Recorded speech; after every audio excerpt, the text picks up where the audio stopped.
Hi, everyone. This is going to be an episode 4 on whether Paul was an Herodian. And this episode is entitled this: Paulinist defender John blows up Paul unwittingly by not watching the video upon which he commented. He's also living in the era of denial. He's living in denial by not wanting to see the truth, not turn around. He's like in Plato's cave and you're looking at the shadows, but right behind you is reality, and you refuse to turn around and look. So I'm going to show that to you all and say, don't live in a denial of reality. Watch what he does and destroys his own position. Just so we all know the context of what we're talking about here, it's Colossians 1, verses 14 to 18.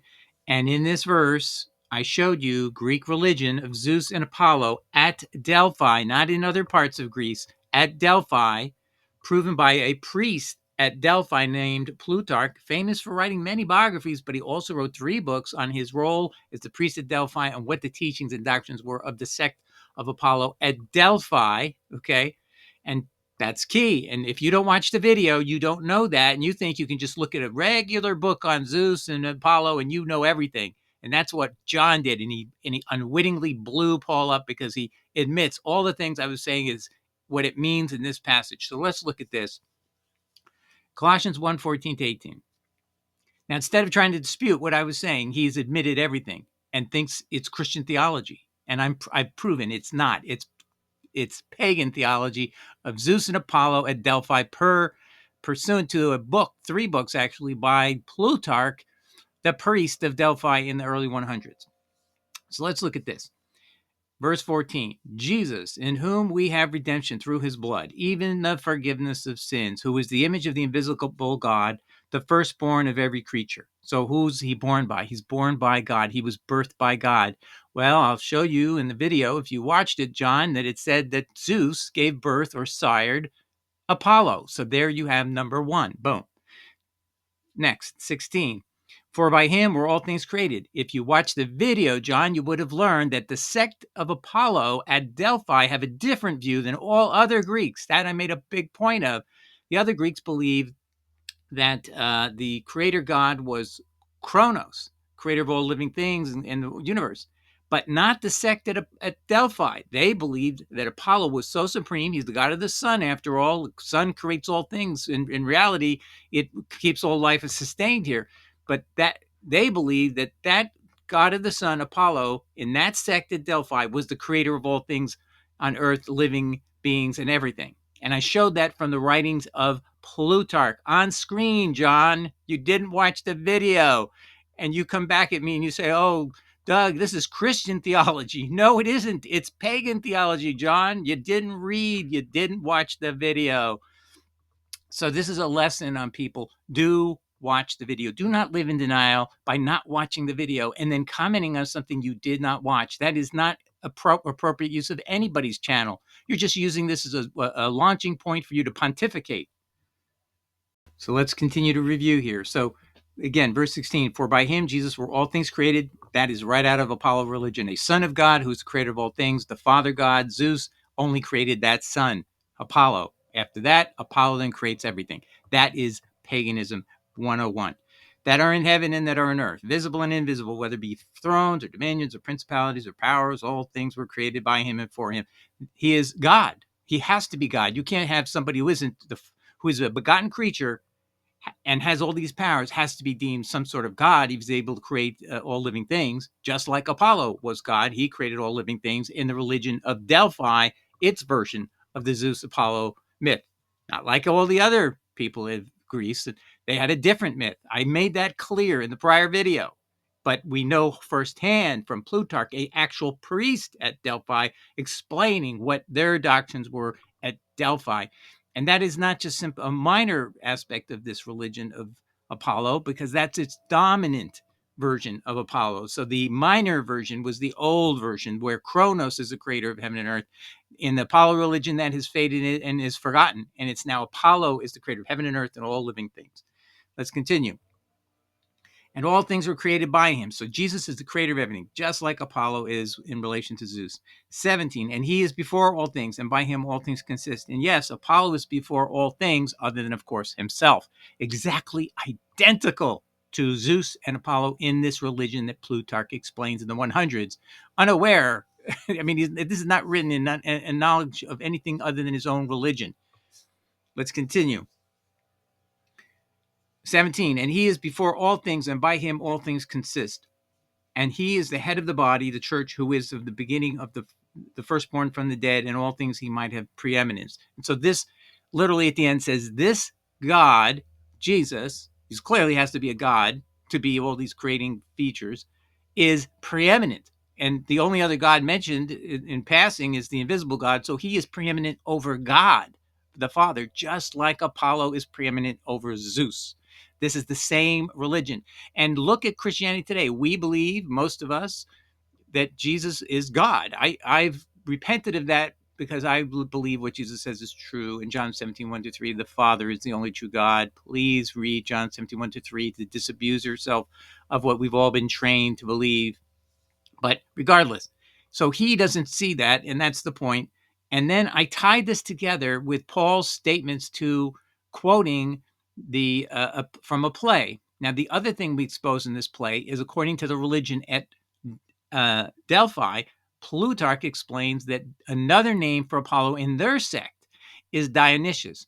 If you went outside of the Apollo sect at Delphi, they might think Dionysius is an actually separate god, but not at Delphi. They believe it's another name for Apollo. And why is that important? Because Dionysius is the one who utters the words, how can you kick against the pricks? And what did I show in the last video, John? Did you see it?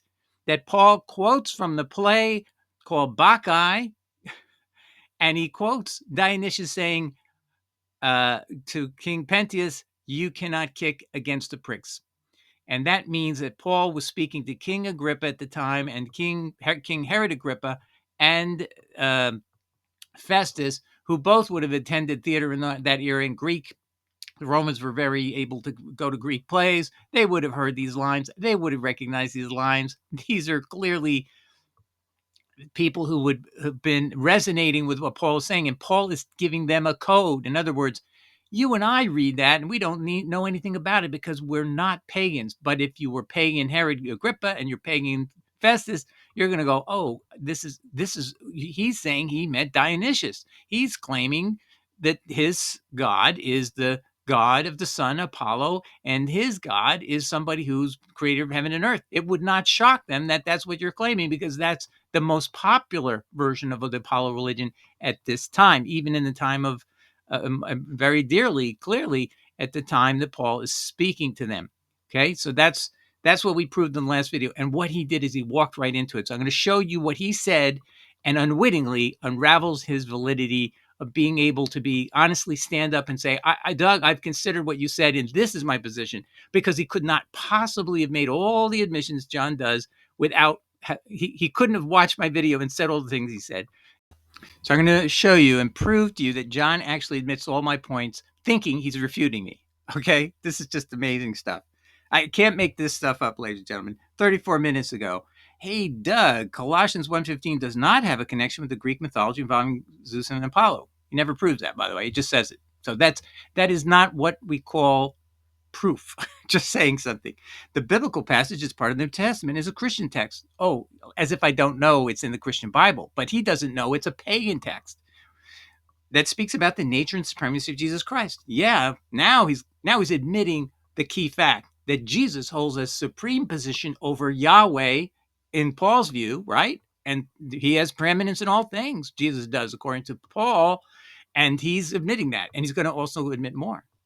It emphasizes Christ's role in creation. And he's going to go deeper into that in a minute. I won't comment yet. Oh, there it is, stating that by him all things were created. So he's conceding that means exactly what it says. So that's not a big concession, but it's concession nevertheless. If you want to refute this, you have to prove that Jesus, the Son of God, isn't the creator of everything, because that's the pagan religion of the Apollo, Zeus, doctrines that Plutarch documents in print, in writing, in the early 100s, that is solidifying that matches exactly what Paul's teaching in Colossians 1:15-18. Let's keep going. And highlighting his preeminence of all things. Those are my 2 points. That's how you can connect the dots. How do you get a son of God being preeminent over his father? Yes, you can get it in the religion of Apollo and Zeus, because Zeus just gives birth to Apollo, and then Apollo is the creator of all things, and he's a sun in the sky, so he's really much more important than Zeus. Is just what is he? He lives on Mount Olympus. That's it. But he's just a god who doesn't do much else. And then you have Apollo, who's the creator of all things. So that gives him preeminence, that he's allowed him to be the creator. Well, where does this come from, people? This is not the monotheistic religion of Judaism. It's crazy, because 6 times in the book of Isaiah, Yahweh says, the Father says, I'm the only one who did this. No one was with me when I created the heavens and the earth. So there is no idea. And Yahweh is also called the Father 6 times in the law and the prophets. So you have someone who says he's the Father. He created all things. Nobody else created it.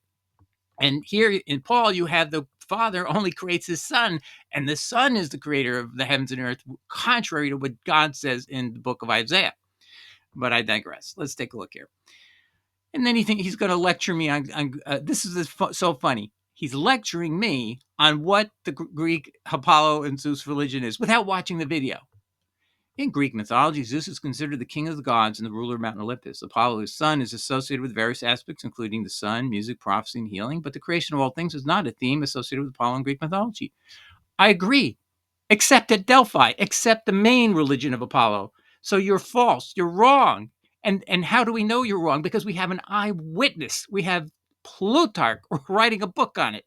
That's, my friend, why you have to watch videos. You can't say you know something without watching them. Let's keep going. There is no direct evidence in Paul's letters or in historical records that clearly identifies him as Herodian. The term Herodian typically refers to individuals associated with the political family Herod.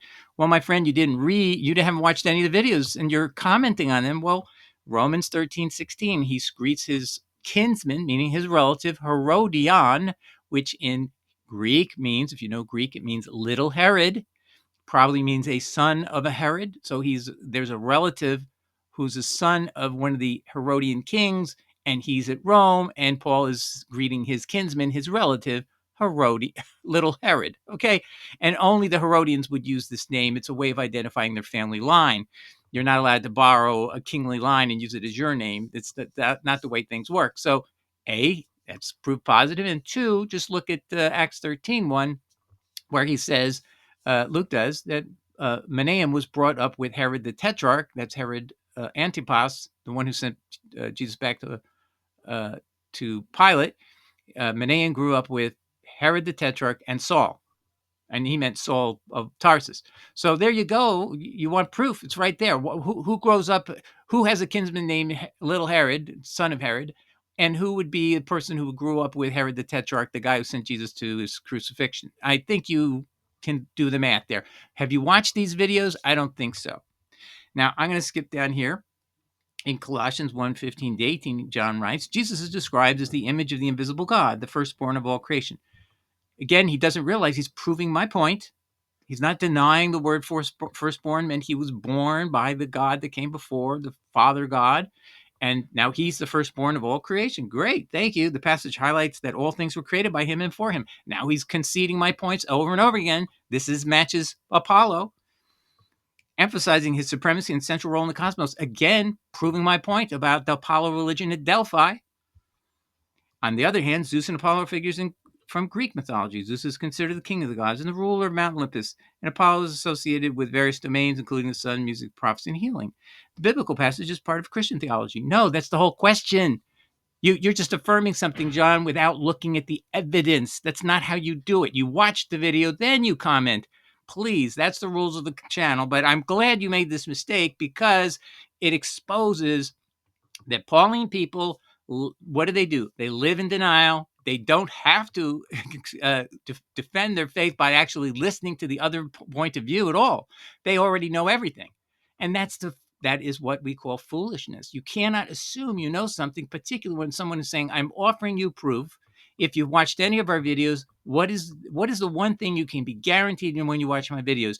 I show you the actual proof. I show texts. I showed in this example, I bought a book called on the letter E, which is at Delphi. That was the book that Plutarch wrote in the early 100s that explains all this. And you don't want to learn that. But if you watch the video, I even show you how to buy it at Kindle for $1.99, and you could verify what I said. So everything you see in my videos, I verify. But John, you think you know before you watch, and you put your foot in your mouth. You put your foot in a dunghill by admitting all my points, but you don't think you're admitting them. And that's what's so funny. Let me continue here. The biblical passage is part of Christian theology. No, it isn't. While the stories of Zeus and Apollo come from the ancient Greek mythology, yes, they do, but not your version, because there's multiple different sects, and the main sect is at Delphi, and the main witness can't be anybody but a guy who was the priest at the Delphi. He was the priest who interfaces with the Python priestess, and getting she'd speak in glossalia, write on the ground in ecstasy, and he would listen to all these murmurings, and then he would translate her words into a Greek text, and the patron who was paying for her prophecy would then get this little piece of paper, which would give an oracle to that individual. So that's going on every day, with people coming in droves to the oracle for their particular oracle messages. So that's why it became a center. It was very, very popular, and whatever she said to rulers or emperors or whatever was taken as if, we have to do what she says. So she could turn armies around. She could end wars. She was amazing. The power of this Delphic oracle, also the one in Philippi. It's essential to approach these texts with an understanding of the cultural and religious context in which they originated. So beautiful. You admit my point. And that means you can't ignore a video offering this to you. And I even had a scholar, a lady scholar, who commented, a specialist on Plutarch, and tells you these things, my friend, but you don't listen because you don't want to listen. You are like living in the cave Plato talks about, where they're always looking at the shadows, and they don't realize there's a reality behind them. And by never turning around, they don't realize it's not the reality is not what they're seeing on this with the shadows. That's the problem here. While they may share some thematic elements, they're fundamentally different. The Judaism is fundamentally different. The views of Jesus about God being his father and the only true God is fundamentally different from Paul. That's the problem, my friend. Totally. Jesus, and that was the point of prior episode, contradiction 41, I think it was, of Paul and Jesus. Jesus says I'm returning to my God and your God. He says this to Mary Magdalene. So Jesus is saying his Father is the same as our Father. You and me, as human beings, we have the same Father that Jesus does. But what does Paul say? No, only Jesus has the Father in Colossians. Let's go back. I just want to show you. This is also fundamentally what John has not come to grips with, which is that Jesus and Paul contradict on Jesus. This says here in Colossians that the Father of Jesus is God, but it then says the Father of us is Jesus, because the only person who's firstborn of God is Jesus, according to Paul in verse 15, repeats it again in verse 18, but then says multiple times that all things were created by Jesus. All things, wait, where's the other one? It's down here. And before all things, and by him all things consist. And so he has preeminence. And by him all things consist. All things were created by him. Here it is. It's said twice. Verse 16, twice actually in verse 16. By him all things were created. All things were created by him. Okay, so he multiple times says Jesus is our Father, not God, Yahweh. And so when Jesus says, I return to my Father, that would be Yahweh. And then he says, I'm returning to your Father. Well, that can't be, because Jesus can't be returning to himself. He's okay. I mean, I guess theoretically could turn around and look at himself, right? Theoretically, but that's not what he means. He says, I'm returning to God the Father in heaven. And so Jesus is contradicting Paul. And that's what my friend John isn't reconciling himself to either, because it's so obvious on the face that this is not the religion. This is not the monotheism of Jesus. Is the Father is the only true God. He says in John 17:1-3, but the religion of Paul is pagan, that Jesus is a God as well, because he's a creator. No one can be a creator who isn't a God. I mean, come on. God in some sort. You have to have a completely misshapen idea of God, that human beings or any other being could be the creator of heavens and earth and all human life on earth, and not be a God of some sort. Okay, so it's just yeah. So I think you have to say Jesus would be God under this sequence that Paul's giving here. And then you have two gods. And this is not a godhood principle. He's not offering, they're two and one. No, Paul is clearly not talking about a unity. He's talking about two gods in this sequence. Okay, so now I want to read you my response to John, and I'm doing this so that those of you who, because I have to write this over and over, a lot of you write me and do not watch the video, and I can tell you haven't watched the video. And my rule is I generally take off your comment if you do that. However, if you make a blunder and you say things that admit my video by just pontificating without knowing what the video said, and you actually admit my points, then I'm going to exploit your comment exactly like I'm doing here. So I say, hi, John, you did not watch the video. You're talking out of ignorance of Plutarch's work as a priest in the early 100s at Delphi, who shows the Apollo sect at Delphi does not view Zeus as other Greeks do, nor Apollo. So they view Apollo differently as well. I show that on screen. So it is ironic you write, quote, it is essential to approach these texts with an understanding of the cultural and religious context in which they originated. You thereby have demonstrated your failure to know from a first-hand source, Plutarch, the priest at Delphi for 30 years, who at the end of life wrote a book revealing its teachings and doctrines about Apollo in particular. By not watching the video, you do not realize you're admitting Paul's view matches that of Apollo by the sect operating the Delphic oracle when you unwittingly admit, quote, in Colossians 1:15-18, Jesus is described as the image of the invisible God, the firstborn over all creation. The passage highlights that all things were created by him and for him, emphasizing his supremacy and central role in creation in the cosmos. Central role in the cosmos. End of quote of John. And then I say this is the view of Apollo at Delphi per Plutarch, writing in the early 100s. You failed to watch a video and you got burned. Your post proves that a Pauline Christian who, by putting their head in the sand, refusing to watch a video, will expose Paulinism to ridicule for ignoring the reality they live in. You are living in Plato's cave, seeing shadows and things that as if they were real things, rather than realizing they're counterfeits. Actually, the teachings of the pagan sect of Apollo that operated at Delphi. That's what he's admitting, but he doesn't realize it because he didn't watch the video. Thanks for proving my point unwittingly. All right, now I want to play a video that I just saw today. So it all came together, and I said, I have to do this video. Mr. Cosmin has a great channel, very informative. And today he did a video exactly on this about Plato's cave, living and denying reality. And I thought, you know what? That was God's sign to me. Do this video. John fell into it. And also he violated your rules of the channel. So I believe, and a lot of you do. So just, I want to use this as an illustration. I'm not telling you his name. I'm trying to not humiliate him or embarrass him at all. So you don't know who it is.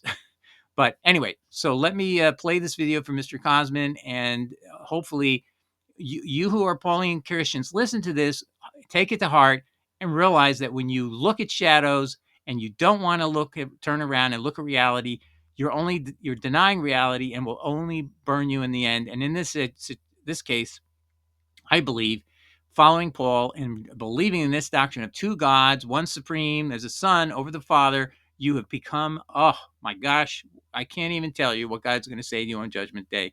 I wouldn't want to be you. All right, so let me show you, let me pique your mind to open up to realizing you need to turn around and even if you don't like what I'm saying, you don't want to hear what I'm saying, at least watch it and think about it. That's what you got to do, because I challenge you with things that are factual, things that can be proven. All right, so let's watch this clip from Mr. Cosmin. Hello, my friends, and welcome back. Thank you very much for being with me again today. This video will deal with a philosophical question, and that is, should we care if we experience reality and know that we experience reality as it is, or we experience something else that is not reality, but we think that we experience reality? I'm talking about life. I'm talking about politics. And I'm looking at us and people around us and even loved ones that you interact, and they are like ostriches. I don't claim that I know everything or I understand everything whatsoever. And I'm not starting from a extreme point, oh my God, to no. But I see people who are happy with what they understand, with their worldview, which is far from real, But they're happy with it, and they think they live a happy life. And we have a nice, beautiful system here with all the freedoms. We have the most free country in the world. The government is to help us. Things that are very nuanced, and not only very nuanced, quite the opposite. I'm going to give you an analogy, and that comes from Plato, remember.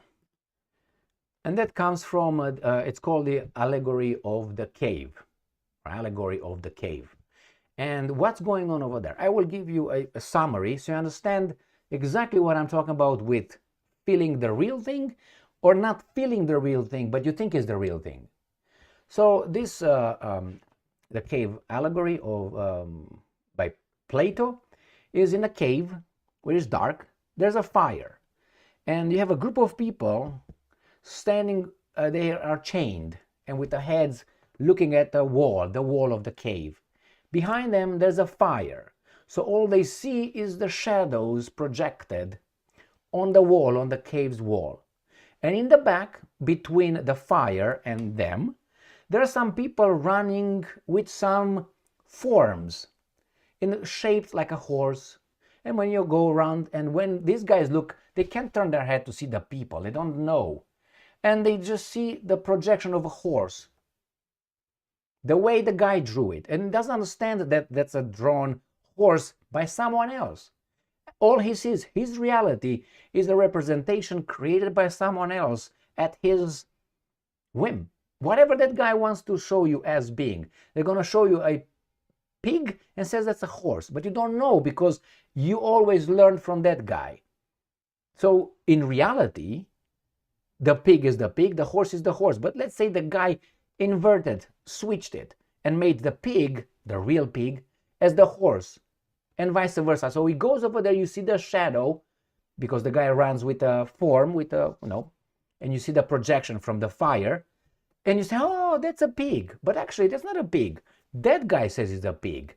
And you're going to understand it the way the guy wants you to understand. You never know that there's the guy putting all those forms. Now, this is where this is how we are in this world. There's some people creating the forms for us.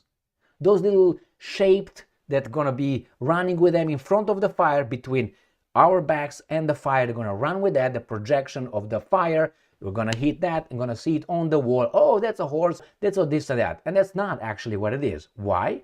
Because let's say you, while you're over there chained with a head forward, someone releases you and takes you by your little hand and say, get out of the cave. And you turn around and you see everybody around you. And only then you realize, hey, all of these guys were chained. And then you look back and you understand the little scheme. The guys who actually project reality for you, a fake reality. You understand the system. When you understand the system, then you walk out of the cave. When you walk out of the cave, you start seeing, supposedly, the animal, the reality in its purest form, in its reality. You see the horse as the horse. Obviously, when you look at the horse, you're gonna think it's a pig. But I'm just trying to say that this is the real. No, there's no intermediaries between your perception and the reality. And you see that, and eventually you see, the life as it is. You grasp its true representation and not the form represented by those guys in the cave for you in front of the fire. And then eventually you look at the sun, says Plato, and the sun is the good. You understand that something even greater and deeper than the reality that you see right here. It's more than that. Now, what's the difference between the guy who was sitting down, chained, looking at the wall of the cave, seeing those representations without knowing that that representation is fake, conducted by those bad people, and actually reality is outside of the cave? He doesn't understand the system. He thought that that's reality. This is what we are. We have to get out of the cave, understand the system, and then we're going to see the world as it is, or at least closer to what it is. And it was no way for that person to understand that was not reality. That's fake. The guy outside, now going outside, it doesn't mean that the guy who went outside, it's in a bubble. And there's another bubble bigger than that if he's capable of getting out, he's going to see reality differently. You understand what I'm saying? So it doesn't mean that going outside, that's the latest stage of understanding of reality. It's just a stage. And we're happy. Oh, I know. Like, for instance, I think I know this. Oh, yeah, I think I know that. And every day I learn more. So I learn more about reality. But I'm as happy and satisfied as my friends, some of them, or loved ones, who are just in the cave, staying over there and not understanding what's going on, but they're happy. And when they say a horse, they imagine the horse they see in the cave. When you and I are thinking of a horse, we think about the horse that we really saw. But we're both happy. We both see the horse. Breitling or counterfeit? We're both happy, but I don't know it. It's fake. When you realize, example, an election was like that, or that president is not all there, or these guys are trying to catch that guy, you want to put your head back in the sand, or you want to realize it's stressful. It's stressful when you realize your watch is not a original Breitling. It's hurtful, especially if you love that kind of watch. So what are you going to do? You start living in denial. Why? Because you praise lack of confrontation and reality and principles. You put that aside into, oh, I don't care, man. Thought that I had for some time when I realized in my conversation with various people that I know in specific areas that is wrong, and they don't know it, but they're happy about it. They're happy with their lives. Even though when you tell them that's garbage, you're controlled by that, they don't want to hear it. They want to hear this is counterfeit. You destroy their bubble. For them, it's the same thing. Why did you try to destroy the bubble? The problem is these guys are going to vote. These guys are going to affect your lives, your children's education. They're going to have in what? In school, they're going to have teachers, and they're going to teach your children, the new generation. And then your child is not going to be your child. Your child is going to be the government's child. It's going to be this idiot's child. They're going to shape your child's brain and worldview. So it's not really, oh, you can have your opinion, I can have my opinion, you can keep your head in the sand or being in the cave, and I'm outside because I'm good. No, because the guy in the cave will make policies and might have even power over you, who are outside, and he's still in the cave with his head locked against the wall. So the takeaway I get from what he just said is the people who have their heads in the sand and don't want to confront that this is a reality, that this is Apollo and Zeus, as it was taught at Delphi by Plutarch's documenting it, and we knowing that Paul exploited the fact that Apollo's other name in this sex religion, according to Plutarch, is Dionysius, and Dionysius is the person who's being quoted on the road to Damascus in Acts 26 to King Agrippa, because that would signal from that play that quote comes from the Bacchae by Epimenides. That meant that Paul was talking on a different level with King Agrippa, that he would understand the theater aspect. So Paul is communicating with him in a way that those two understand, but this guy John doesn't want to know anything about it. He wants to put his head in the sand, not watch the video, not allow anything to challenge his worldview. And my friends, that's how we've got to this position. Paulinists are people who put their head in the sand and don't have the courage to listen to opposing points of view. And that will lead us to a generation that will get deeper and deeper and further away from Christ, until Christ will, just like he said, faith, will I come, when I come back, will I find faith? The answer is it's obviously dwindling, because we have more and more people like John, and that they don't realize they're fighting the faith of Christ. They think they're fighting for the faith of Christ, but they're fighting against the faith of Christ. They're fighting against what Yahweh taught about his nature, that he's the only creator. The Father in Isaiah, as I said 6 times, says, I was the only one. No one created it with me. Look at Isaiah 44. No one was with me. No one helped me create the heavens and the earth. And it's Yahweh's voice speaking. And Bibles are concealed, and it'll use the word Lord. Go look at the Dead Sea Scrolls online, DSSenglish.com. It's Yahweh said, I alone made the heavens and the earth. But if you let this view of Paul continue to corrupt us, which it has been for centuries, it's just going to get worse and worse and worse. And even when the evidence is put right in front of people, they don't want to look at it. They just want to live in their little bubble, thinking it doesn't affect anybody. If I believe a lie, I don't need to know it's a lie. I have my truth. I think I know what it's all about. I don't have to watch the video. And that's a big mistake for your future, your spiritual future. It's also a big mistake for your ancestors, all the ancestors of all the people around you.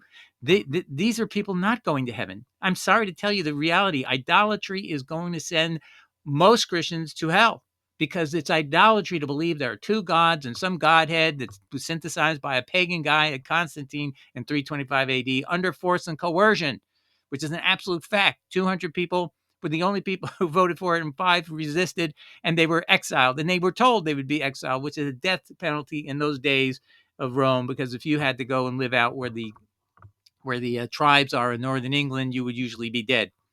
Anyway, all right, God bless. I hope this teaches people a lesson. Don't just put your head in the sand. Watch the videos and then comment. That's a rule of our channel as well. All right, God bless. Take care. Ciao. Bye.